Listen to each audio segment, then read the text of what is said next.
Avant tout, j'aimerais qu'un des adeptes de Jeannette m'envoie le lien de sa fameuse vidéo de la LDJ, car ça fait des mois qu'elle chiale à mort en parlant de ça.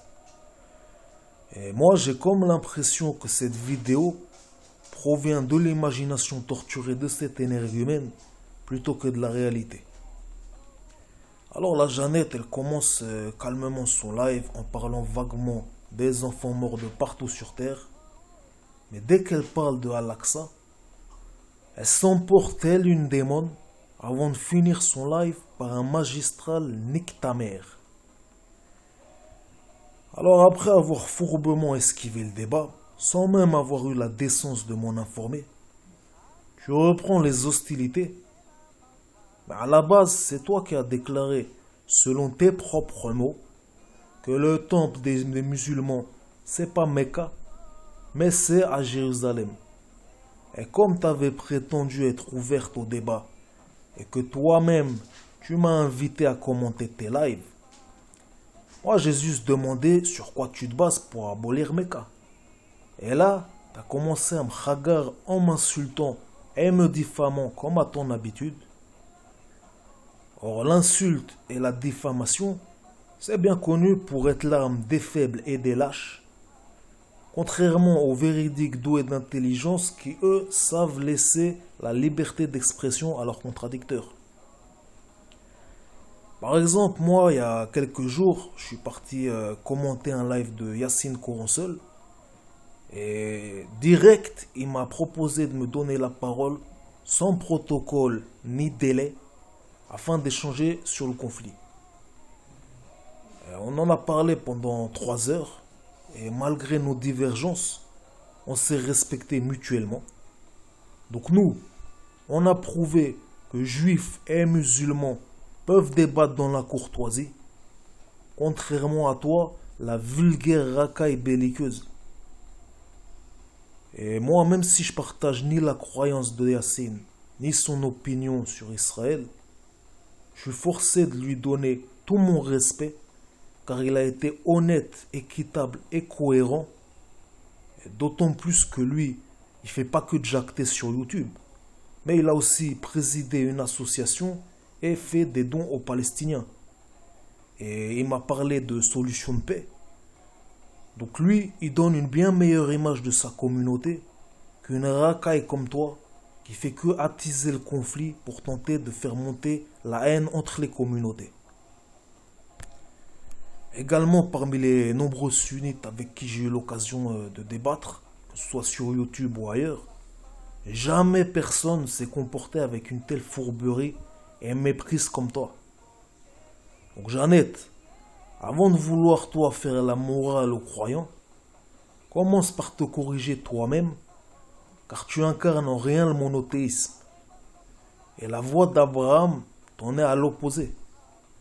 Donc seulement quand toi-même tu seras bien guidé, tu pourras prétendre guider les autres.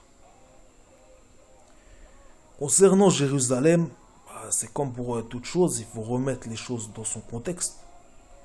Donc, en l'occurrence, c'est bien des musulmans dans Al-Aqsa qui ont commencé à caillasser les juifs qui marchaient sur l'esplanade.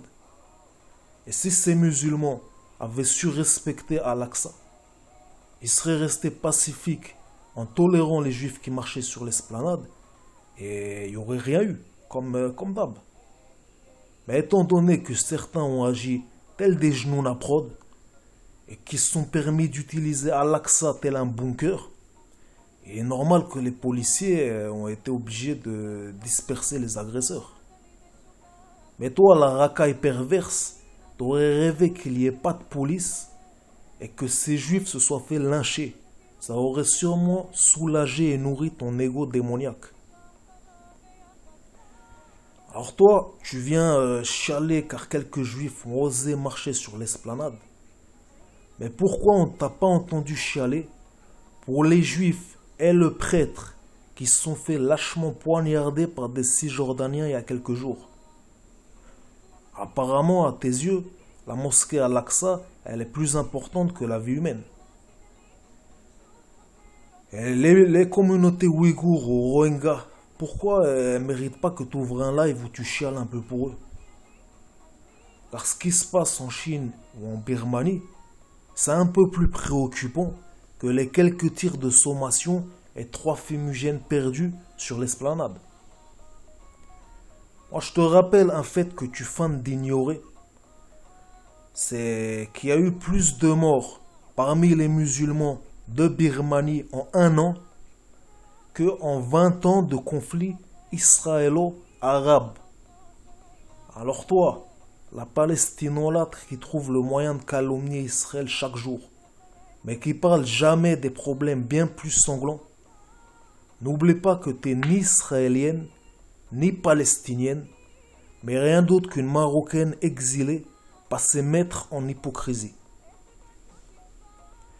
N'oublie pas, à la base, cet endroit, il s'appelle l'esplanade du temple. Et c'est le premier lieu saint du judaïsme.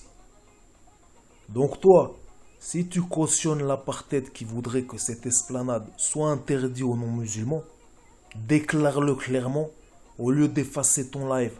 Assume et explique-nous une bonne fois pour toutes qu'à tes yeux, la vie des Rohingyas et des Ouïghours y valent moins que la mosquée que tu idolâtres.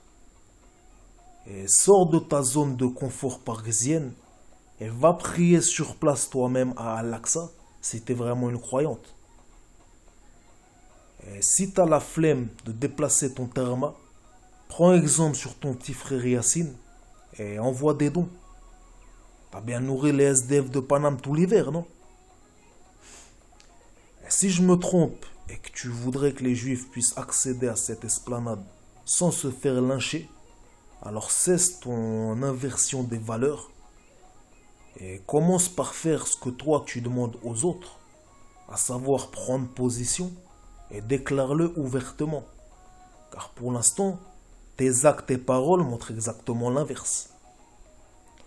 Comment toi tu peux te permettre de reprocher constamment aux musulmans le fait d'être attaché à Mecca quand toi tu deviens complètement hystérique concernant une mosquée qui n'existait même pas à l'époque du prophète?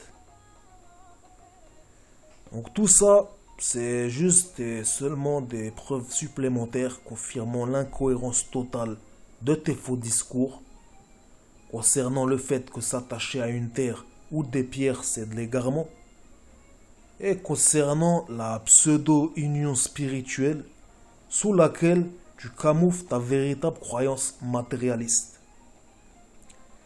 Allez, salam tik ya jnouna majnouna.